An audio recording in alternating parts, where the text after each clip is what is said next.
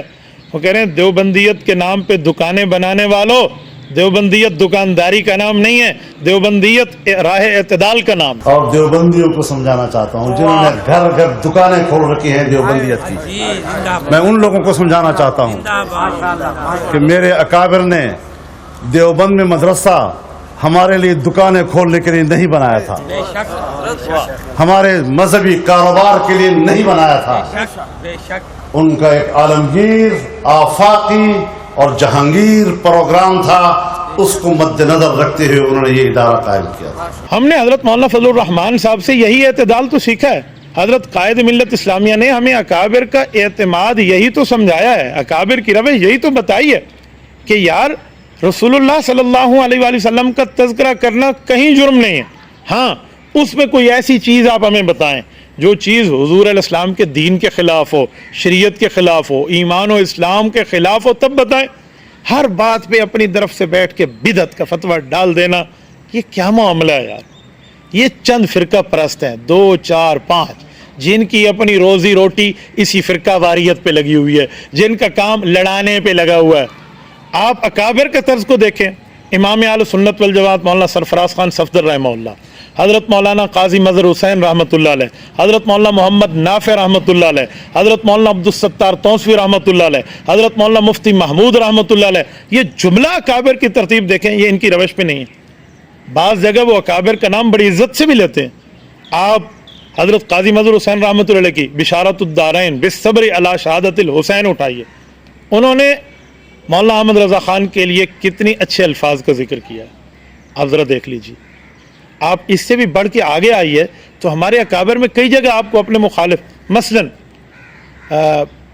5 جلدوں میں کاروائی چھپ چکی ہے قادیانیوں کے لیے جو 13 دن بعد ہوئی تھی قومی اسمبلی میں 1974 میں 1974، اس 5 جلدوں کی کاروائی کو عالمی مجلس تحفظ و ختم نبوت نے چھاپا ہے نا، اس کے پہلے صفحوں کو دیکھ لیں، اس میں بریلوی علماء کا نام انتہائی ادب و احترام سے لکھا ہے۔ آپ کا چینل اگر اس چلانے کی اجازت دے تو لفظ پڑھ کے سنا دوں، اس میں عالمی مجلس تحفظ ختم نبوت لکھتی ہے امام اہل سنت والجماعت حضرت مولانا شام النورانی۔ بتائیں یہ فرقہ پرست برداشت کریں گے؟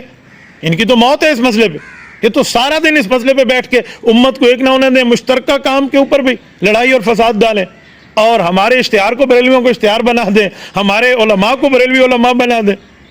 2 باتیں۔ تیسری بات، مجھے ایک بات بتائیں کہ اگر جلسہ رسول اللہ صلی اللہ علیہ وسلم کی سیرت، رسول اللہ صلی اللہ علیہ وسلم کا تذکرہ، ذکر میلاد مصطفیٰ یا نبی علیہ الصلوۃ والسلام کے حوالے سے دینی معاملات پہ کوئی پروگرام ہو، اور اس میں بریلوی حضرات بھی ہوں، اہل حدیث حضرات بھی ہوں، اور اس میں آپ کا یہ بھائی علماء دیوبند کی نمائندگی کرتے ہوئے چلا جائے، میں نے اپنے مذہب کو چھوڑ دیا، میں نے اپنے عقیدے کو چھوڑ دیا، میں نے اپنے معاملات کو چھوڑ دیا، کہاں بیٹھے ہیں بھائی؟ ایسا نہیں ہے۔ ان معاملات میں جو بیچارے کنویں کی مینڈک بن کے بیٹھے ہیں نا، جن فرقہ پرستوں کی روٹی روزی اس معاملے پہ لگی ہوئی ہے، یہ ان کے کام ہے، اللہ تعالی ہمیں محفوظ فرمائے۔ اچھا حضرت، سوشل میڈیا پہ ایک بات آپ کے بارے میں یہ بھی چل رہی ہے کہ آپ نے اذان کے بعد درود شریف کو جائز قرار دے دیا ہے۔ جو جملہ میں نے کہا ہے، اگر اس جملے کو سن لیا جائے اور سمجھ لیا جائے تو میرے خیال میں کوئی مسئلہ نہیں ہے۔ میں نے وہاں کہا، مجھ سے ایک جگہ سوال کیا گیا کہ آپ اذان کے ساتھ درود شریف کے بارے میں کیا کہتے ہیں؟ میں نے وہاں کہا اذان کے بعد درود شریف اگر کوئی آدمی انفرادی طور پہ پڑھ لیتا ہے یا دل میں پڑھ لیتا ہے تو بالکل جائز ہے، اور یہ بات تو حدیث پاک میں موجود ہے۔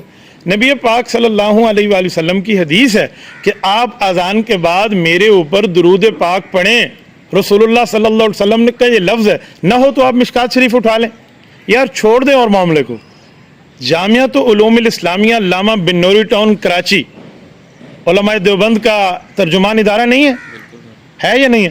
ان سے فتویٰ لے لیں، یا ان کا فتویٰ ان کے نیٹ پر، ان کی ویب سائٹ پر موجود ہے کہ اذان کے بعد درود شریف کا حکم، وہ اس میں ارشاد فرماتے ہیں کہ یہ اذان کے بعد درود شریف تو مسنون ہے،